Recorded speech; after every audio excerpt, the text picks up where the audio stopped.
नमस्कार, अवतार मीडिया में आप सभी का स्वागत है और मैं प्रियंका मलिक हाजिर उत्तराखंड की तमाम छोटी बड़ी खबरों के साथ। लेकिन सबसे पहले नजर इस वक्त की हेडलाइंस पर।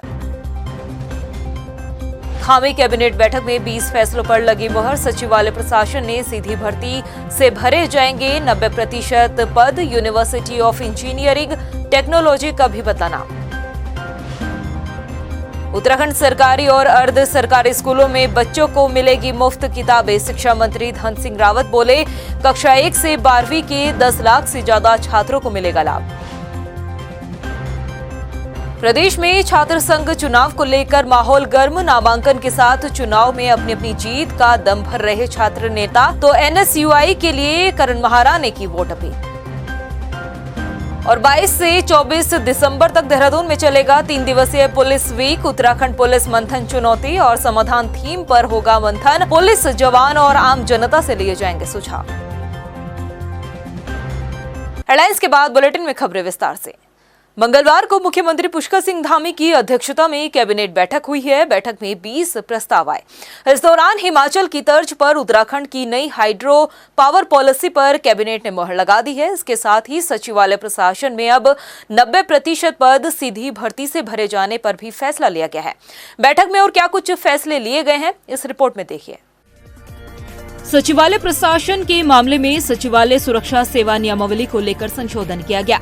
सचिवालय प्रशासन में 90% पद सीधी भर्ती से भरे जाने पर फैसला लिया गया है। गृह विभाग की नियमावली में भी संशोधन किया गया है। गृह विभाग के बंदियों के 15 दिनों का पैरोल अब जिलाधिकारी दे सकेंगे। बीमारी, घर निर्माण के लिए भी पैरोल 12 महीने के लिए होगा। इससे पहले कमिश्नर स्तर से ही अनुमति मिलती थी। पीडब्ल्यूडी के तकनीकी संवर्ग के पदों के पुनर्गठन प्रस्ताव को मंजूरी मिली। सिडकुल की 5 सड़कों को पीडब्ल्यूडी को हस्तांतरित करने के फैसले को भी कैबिनेट की मंजूरी मिल चुकी है। उद्योग विकास 5 सड़कों को मेंटेन कर रहा था। अब इन 5 सड़कों को पीडब्ल्यूडी के अधीन किया गया है। उधम सिंह नगर की ये 5 सड़कें अब पीडब्ल्यूडी के अधीन हैं। University of engineering technology Roorkee का नाम कोर यूनिवर्सिटी रखने पर मुहर लगी। 20 चुनिंदा आईटीआई को मॉडल आईटीआई बनाया जाएगा। उत्तराखंड में पार्किंग पॉलिसी पर कैबिनेट की मुहर लगी। उत्तराखंड परिवहन विभाग की प्रवर्तन कर्मचारी सेवा नियमावली में संशोधन होगा। 100% प्रवर्तन सिपाही के पद सीधी भर्ती से भरे जाएंगे। परिवहन विभाग शहरी इलाकों में सिटी बसों के मोटरयान कर में 100% छूट देगा। पहाड़ में बसों को परमिट टैक्स में राहत 50% से बढ़ाकर 75% की गई है। केदारनाथ बद्रीनाथ के मास्टर प्लान की तर्ज पर ही देहरादून में महासू देवता और अल्मोड़ा के जागेश्वर धाम का भी मास्टर प्लान बनेगा। ये पर्यटन विभाग का मत था। इसके में ये प्रस्ताव आया है कि जैसे मास्टर प्लान बद्रीनाथ जी और केदारनाथ जी का बनाया गया है INI संस्था के द्वारा, INI डिजाइन स्टूडियो संस्था के द्वारा, उसी तरह से जागेश्वर और देहरादून, जागेश्वर का अल्मोड़ा में जागेश्वर का और देहरादून में महासू देवता का भी मास्टर प्लान इसमें तैयार किया जाएगा। इसमें university of engineering and technology Roorkee अधिनियम 2020 में कुछ संशोधन किया गया है। इसमें मात्र एक ये संशोधन हुआ है कि university of engineering and technology Roorkee का नाम कोर यूनिवर्सिटी रखे जाने का प्रस्ताव किया गया था। विधानसभा सत्र के 17वां को मंत्रिमंडल की मंजूरी मिली। सरकारी और एडेड कॉलेज में 12वीं तक के छात्रों को निशुल्क पाठ्य पुस्तकें दी जाएंगी। दिव्यांगजनों को स्टाम्प ड्यूटी में 25% की छूट दी जाएगी। धामी कैबिनेट ने राज्य सरकार और रेलवे के बीच भूमि विवाद के मामलों को कम करने के लिए नियमों में बदलाव किए हैं। इससे रेलवे की भूमि में राज्य के नियम आड़े नहीं आएंगे। उत्तराखंड सरकार ने एक नई पहल करते हुए अब सरकारी और अर्ध सरकारी स्कूलों में बच्चों को मुफ्त किताबें देने का फैसला लिया है। शिक्षा मंत्री धन सिंह रावत ने कहा कि कक्षा 1 से कक्षा 12वीं तक सभी सरकारी और अर्ध सरकारी स्कूलों में पढ़ने वाले छात्र छात्राओं को सरकार मुफ्त में किताबें वितरित करेगी।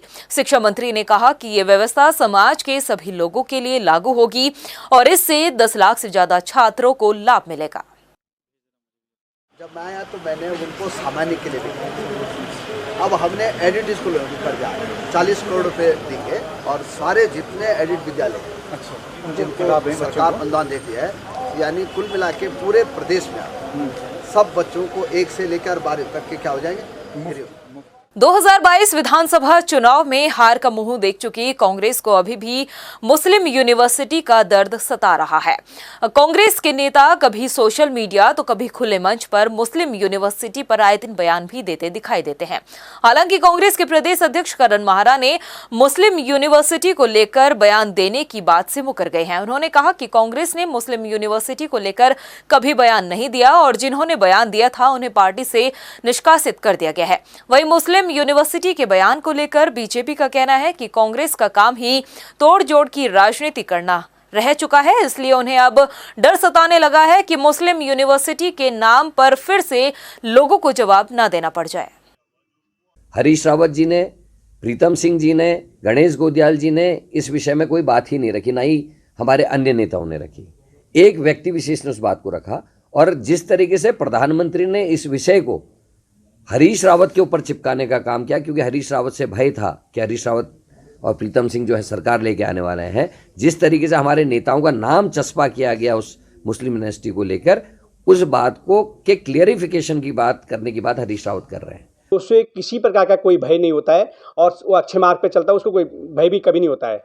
यही स्थिति इस समय कांग्रेस की हो रखी है, क्योंकि उन्होंने हमेशा से ही जो है जिस प्रकार से समाज को बांटने का काम किया है, देश को तोड़ने का काम किया है, और जिस प्रकार से जो मुस्लिम यूनिवर्सिटी की जो बात कर रहे हैं, अब जो अपने उससे सर से वो उठाना चाहती है, ये हमने नहीं कहा, हरीश रावत जी कहते हैं या कांग्रेस कह रही है कि हमने नहीं कहा। और जब बंद कमरे में उनकी बात हुई, उसके बाद उनका जो प्रदेश का जो महामंत्री या उपाध्यक्ष के पद पे था, उन्होंने खुद इस बात को स्वीकार करते हुए बयान दिया कि मुस्लिम यूनिवर्सिटी की हमारी शर्त के साथ जो है हमने जो है बात की गई हमारे साथ। भगवा रंग को लेकर राजनीति होना कोई नई बात नहीं। कभी भाजपा तो कभी कांग्रेस इसको लेकर एक दूसरे को पाठ पढ़ाते हुए जरूर दिखाई देते हैं, लेकिन भगवा रंग पर राजनीति दोनों ही तरफ से बराबर की होती आई है। अब एक बार फिर से कांग्रेस प्रदेश अध्यक्ष ने भाजपा नेताओं को भगवा रंग को लेकर बड़ी नसीहत दी है। ये रिपोर्ट देखिए। भगवा रंग को लेकर राजनीति होना कोई नई बात नहीं है। पहले भी भगवा रंग को लेकर राजनीतिक दल एक दूसरे को नसीहत देते हुए दिखाई दिए हैं, लेकिन भगवा रंग को लेकर जो अब राजनीति हो रही है उसकी वजह आने वाले कुछ दिनों में रिलीज होने वाली फिल्म पठान है। दरअसल इस फिल्म के कुछ सीन में भगवा रंग के कपड़ों का इस्तेमाल किया गया है, जिसको लेकर काफी विवाद भी हो रहा है। उत्तराखंड कांग्रेस के प्रदेश अध्यक्ष करण माहरा ने कहा कि भगवा रंग कभी सनातन परंपरा और साधु संतों की पहचान हुआ करता था, लेकिन अब बीजेपी राज में भगवा रंग का अपमान किया जा रहा है। तो वहीं भाजपा ने भी कांग्रेस पर निशाना साधते हुए कहा कि कांग्रेस खुद भगवा रंग का अपमान करने वाली पार्टी है और अब आरोप बीजेपी पर लगा रही है। और भगवा रंग पे अगर किसी ने राजनीति इस देश में की है तो भारतीय जनता पार्टी ने की है, और उसका सबसे बड़ा अपमान भी अगर किसी ने किया है तो भारतीय जनता पार्टी ने किया है। और इस बात का मैं ही गवाह हूँ, हर पढ़ा लिखा नागरिक, हर जागरूक व्यक्ति इस बात को देखता है कि इन्होंने जिस तरीके से भगवा रंग के दुपट्टे हर किसी के गले में टांग दिए, क्योंकि हमारे यहाँ तो ये कहा जाता था कि ब्रह्मचारी पहनेंगे या नहाने धोने के बाद पूजा से पहले उस वस्त्र को पहना जाता है, उसको फिर तह करके रखा जाता है, उसका आम समय में इस्तेमाल नहीं किया जाता। लेकिन हमने देखा है गाड़ी के शीशे पोंछते हुए, हमने देखा है शाम की पार्टियों के बाद उससे हाथ पोंछते हुए, हमने देखा है मुंह पोंछते हुए। तो वो अपमान तो केवल भारतीय जनता पार्टी ने किया है, जो अपना हक समझते हैं इन सब चीजों। बीजेपी के मीडिया प्रभारी मनवीर सिंह चौहान ने कहा कि भगवा रंग सनातन की पहचान है, लेकिन कांग्रेस के नेता सनातन संस्कृति का भी अपमान करते हैं। निश्चित रूप से भारतीय जनता पार्टी हो, चाहे पूरे जो हमारे देश के अंदर जो लोग निवास करते हैं, जो सनातन धर्म में विश्वास करते हैं, वो निश्चित रूप से भगवा रंग में विश्वास करते हैं और उसका सम्मान करते हैं, उसको एक पवित्र रंग मानते हैं और उसकी पूजा भी करते हैं। लेकिन जिस प्रकार से कांग्रेस तो तिरंगा जो हमारा झंडा है उसका भी सम्मान नहीं करती है, उसका भी अपमान करने का काम किया, और हमेशा ही अपनी बातों को दूसरे पर डालने की कांग्रेस हमेशा काम किया है। भगवा रंग सनातन संस्कृति का प्रतीक जरूर माना जाता है, लेकिन राजनीतिक दलों के लिए ये मुद्दा राजनीतिक से बढ़कर और कुछ भी नहीं है। भाजपा और कांग्रेस एक दूसरे को आए दिन भगवा रंग को लेकर ज्ञान तो जरूर देते हैं, लेकिन सबक लेने को कोई तैयार नहीं है। रफ्तार मीडिया के लिए देहरादून से सुशांत सिंह की रिपोर्ट। जहां पिछले 2 साल कोरोना की वजह से छात्र संघ चुनाव नहीं हुए, तो वहीं इस साल कांग्रेस छात्र संघ चुनाव जीतने के लिए कोई कसर नहीं छोड़ रही है। कांग्रेस के प्रदेश अध्यक्ष करण माहरा का दावा है कि मूलभूत मुद्दे जैसे कि यूके SSS घोटाला, अंकिता हत्याकांड, बैकडोर भर्ती जैसे कई मामलों पर कांग्रेस की छात्र इकाई NSUI को अपना समर्थन देंगे। इसके साथ ही करण माहरा का मानना है कि पढ़े लिखे छात्र सोच समझकर ही वोट करेंगे। और जो लोग इस बात के विरोध में हैं कि अंकिता के संग अन्याय हुआ है, जो लोग इस बात के विरोध में हैं कि SSS में घोटाला हुआ, जो लोग विधानसभा भर्ती घोटाले के विरोध में हैं, और क्योंकि ये पढ़े लिखों का वोटिंग है और मैं उम्मीद करता हूं कि पढ़े लिखे छात्र इन सब चीज़ों में आकलन करके ही वोट देंगे। परिणाम क्या होंगे ये उनकी बुद्धिमत्ता पे भी सवाल खड़ा करेगा। वहीं टिहरी के बालगंगा महाविद्यालय में भी छात्र संघ चुनाव के लिए उम्मीदवारों ने अपना नामांकन दाखिल कर दिया है। बालगंगा महाविद्यालय में कुल 9 उम्मीदवारों ने अलग अलग पदों पर नामांकन दाखिल किया, जबकि 5 पदों पर अखिल भारतीय विद्यार्थी परिषद को निर्विरोध जीत मिल चुकी है। वहीं अध्यक्ष पद की रेस में ABVP और निर्दलीय प्रत्याशी आमने सामने हैं। 9 छात्रों का नामांकन हुआ है, ठीक है, पूरा डिटेल। 9 छात्रों में से 2 छात्र हमारे यहाँ अध्यक्ष पद के लिए चुनाव में उतरे हैं। इसमें एक तो ABVP है और एक निर्दलीय प्रत्याशी के रूप में। ऐसे ही सचिव पद पे हैं 2 हैं, एक ABVP का है, दूसरा आर्यन में। सह सचिव पद के लिए एक ही उम्मीदवार है जो ABVP से है, और कोषाध्यक्ष के लिए भी एक ही उम्मीदवार ABVP से। उपाध्यक्ष पद के लिए भी हमारे पास है एक ही उम्मीदवार है ABVP, और UR के लिए है एक ही प्रत्याशी ABVP, और GR का जो पद है उसके लिए भी एक प्रत्याशी, महिला प्रत्याशी ABVP से उस चुनाव पद के लिए उतरे हैं। 22 दिसंबर से 24 दिसंबर तक देहरादून में 3 दिवसीय उत्तराखंड पुलिस वीक चलेगा। पुलिस वीक की थीम उत्तराखंड पुलिस मंथन, चुनौती और समाधान रखी गई है। मुख्यमंत्री पुष्कर सिंह धामी इसका शुभारंभ करेंगे। इस बार पुलिस वीक कार्यक्रम में 2 स्पेशल सेशन भी रखे गए हैं। पुलिस के अधिकारियों के अलावा जवानों के साथ भी मंथन होगा, और दूसरे सेशन में पब्लिक के साथ भी मंथन किया जाएगा और उनके सुझाव लिए जाएंगे। इसके साथ ही पब्लिक के सुझावों को अब आगे की पॉलिसी में शामिल भी किया जाएगा। देखिए 22, 23, 24 3 दिनांक में हमने समस्त पुलिस अधिकारियों के साथ जो है उत्तराखंड पुलिस मंथन, चुनौतियां एवं समाधान, इस थीम के अंतर्गत पुलिस वीक का आयोजन किया जा रहा है। इसका शुभारंभ माननीय मुख्यमंत्री महोदय द्वारा 22 तारीख को प्रातः 10 बजे किया जाएगा। और इस सेशन में, इस मंथन में हमारे बीच में एक सेशन में माननीय मुख्य सचिव महोदय और एक सेशन में ACS होम महोदय भी आएंगे। हमने 2 स्पेशल सेशन रखे हैं इस बार कि हम पुलिस अधिकारियों के साथ तो मंथन करेंगे ही, एक तो ये है कि हम अपने जवान लेवल तक सबके साथ मंथन करें, तो उसको वर्टिकल इंटरेक्शन सेशन का नाम दिया, वो पुलिस लाइन में होगा। और एक सेशन हमने पब्लिक के साथ भी रखा कि पब्लिक क्या चाहती है कि आने वाली पुलिस कैसी हो, भविष्य में पुलिस की क्या आवश्यकताएँ हैं, क्या उनकी अपेक्षाएँ हैं, और कैसे पुलिस का मॉडर्नाइजेशन हो, और क्या चुनौतियां हैं, कैसे पुलिस पब्लिक की ओर से क्या सुझाव है। उत्तराखंड में दवा माफिया का इस कदर बोलबाला है कि वो नियमों को ताक पर रखकर ब्लैकलिस्टेड दवाओं को भी सप्लाई करने की तैयारी में थे। हालांकि मामला उजागर हुआ तो प्रशासन भी हरकत में आया। दरअसल एग्रोन कंपनी की दवा जो राजस्थान में ब्लैकलिस्टेड थी, उस दवा को बिना बताए कंपनी द्वारा उत्तराखंड में सप्लाई करने की तैयारी की जा रही थी।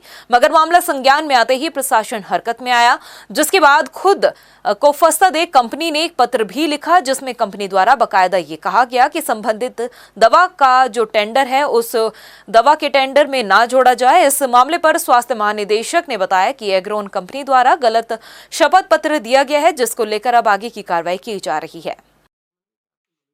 एग्रोन का एक एफिडेविट है कि उसमें ये लिखा है कि मैं ब्लैक लिस्टेड नहीं हूँ। उसके इस एफिडेविट पर हम कार्रवाई कर रहे हैं। जैसा कि हमें पता चला है कि वो कंपनी की एक दवाई कुछ स्टेट्स में डिबार है, तो उसमें हम उनको नोटिस दे रहे हैं कि आपका ऐसा एफिडेविट क्यों हमें प्राप्त हुआ है। वहीं हल्द्वानी में डीआईजी कुमाऊं नीलेश आनंद भरने ने ई बीट पुलिसिंग की शुरुआत करते हुए बीट में तैनात पुलिस कर्मचारियों को डायरी और सिम कार्ड भी वितरित किए हैं। डीआईजी नीलेश आनंद भरने ने बताया कि अपराध और नशे को जड़ से खत्म करने के लिए बीट पुलिसिंग को मजबूत करना सबसे महत्वपूर्ण है। यही वजह है कि हर बीट के कांस्टेबल को एक नंबर उपलब्ध कराया गया है। साथ ही उन्हें परफॉर्मा दिया गया है, जिसमें वह अपनी बीट की हर गतिविधि को दर्ज करेंगे और सिपाही का जो तबादला होने के बाद भी वो नंबर बंद नहीं किया जाएगा। डीआईजी ने कहा कि अभी ये शुरुआत की गई है, आगे ये मुहिम पूरे कुमाऊं रेंज के पुलिस कर्मियों तक पहुंचाई जाएगी।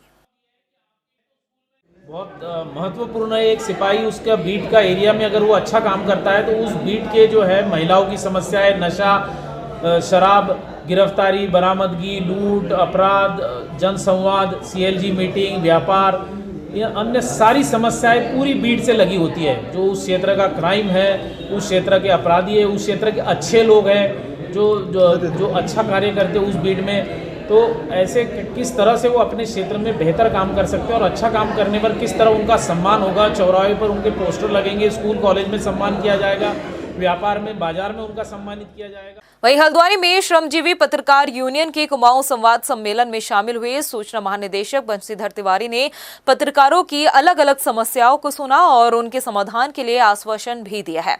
कार्यक्रम में कुमाऊं के सभी जिलों से पत्रकार हल्द्वानी पहुंचे। कार्यक्रम में शामिल हुए पत्रकारों ने कल्याण कोष और पेंशन दिए जाने की भी मांग की है। कई बातें यहाँ रखी गई हैं, उसमें एक सबसे बड़ी समस्या जो लग रही है कि लोगों को मान्यता के मानक को लेकर के है कि कतिपय कारणों से या नियमावली में ऐसी व्यवस्था या संस्थान लिख के नहीं देते हैं जो वास्तविक रूप से मान्यता प्राप्त हों, जिनको मान्यता कार्ड नहीं मिल पाता। दूसरी बात पेंशन की राशि को बढ़ाने की आई है। तीसरी जो हमारी जिला समितियां हैं और राज्य स्तरीय समिति है उसकी लगातार बैठकें करने की बात आई है। चौथी जो आई है वो गोल्डन कार्ड की बात आई है कि गोल्डन कार्ड जैसे सरकारी कर्मचारियों को मिलता है वैसा ही गोल्डन कार्ड जो मान्यता प्राप्त पत्रकार हैं उनको भी उपलब्ध कराया जाए। इसके अलावा गेस्ट हाउसेज उपलब्ध कराने की बात हुई। रानीहाट में स्थानीय लोगों ने ऋषिकेश कर्णप्रयाग रेलवे सुरंग निर्माण कार्य की गुणवत्ता पर सवाल उठाए हैं। स्थानीय लोगों का कहना है कि ऋषिकेश कर्णप्रयाग रेलवे सुरंग निर्माण कार्य में कार्यदायी संस्था लापरवाही बरत रही है। निर्माण कार्य में संस्था डस्ट के नाम पर मिट्टी का इस्तेमाल कर रही है। दरअसल ऋषिकेश कर्णप्रयाग बहुउद्देशीय रेलवे परियोजना के तहत रानीहाट रेलवे टनल निर्माण में जिस डस्ट का इस्तेमाल किया जा रहा है वो मिट्टी की तरह है, जिस वजह से लोगों की मांग है कि ऋषिकेश कर्णप्रयाग रेलवे सुरंग के निर्माण कार्यों को गुणवत्ता से किया जाए और गुणवत्ता को भी परखा जाए। जहाँ से ये डस्ट आता है क्रेशर से, उस क्रेशर में सबसे पहले तो वॉशिंग प्लांट होना चाहिए, क्योंकि हम लोग टिहरी डैम का भी काम देख चुके हैं जहाँ रोड़ी डस्ट पूरा वॉशिंग करके ही डैम में लगता था, और यहाँ देख रहे हैं तो ये तो बिल्कुल मिट्टी लगा रहे हैं पूरा, मैंने आपको दिखाई दिया है। तो हाँ, इसका कोई वॉशिंग प्लांट है नहीं। और ये हमारे यशस्वी प्रधानमंत्री श्री नरेंद्र मोदी जी का एक ड्रीम प्रोजेक्ट है और ये उनके साथ पे भी बट्टा लगा रहे हैं।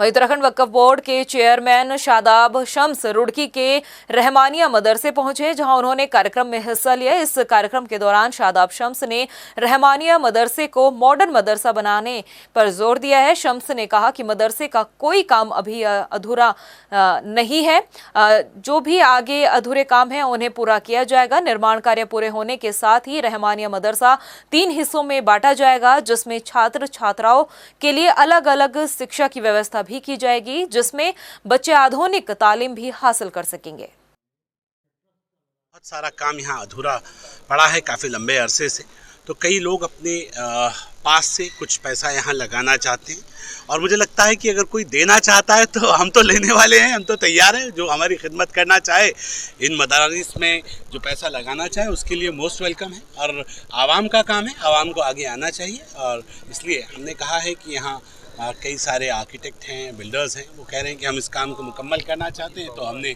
उन लोगों को वेलकम किया है और यहाँ पे हम इसको 3 पार्ट में डिवाइड करने की प्लानिंग कर रहे हैं।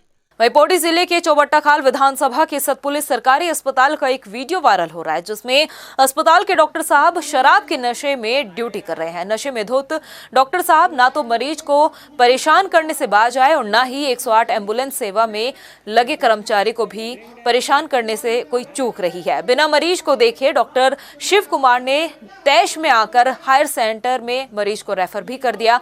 इतना ही नहीं, नशे में धुत डॉक्टर शिव कुमार ने कैबिनेट मंत्री सतपाल महाराज के लिए भी अभद्र भाषा का इस्तेमाल किया है। वहीं इस पूरे मामले में मुख्य चिकित्सा अधिकारी प्रवीण कुमार ने जांच करने के बाद कार्रवाई की बात कही है।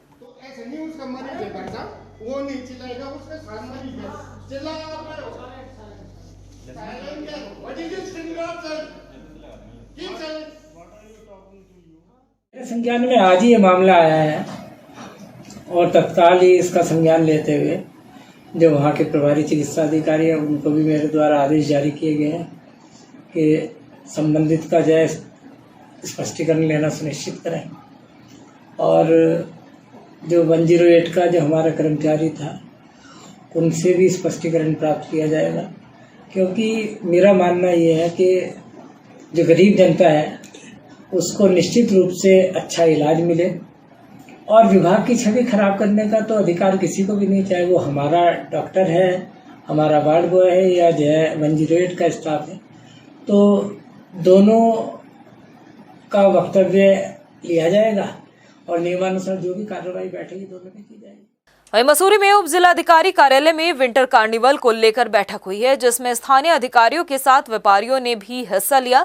बैठक में विंटर कार्निवल में स्थानीय संस्कृति को बढ़ावा देने पर भी चर्चा की गई।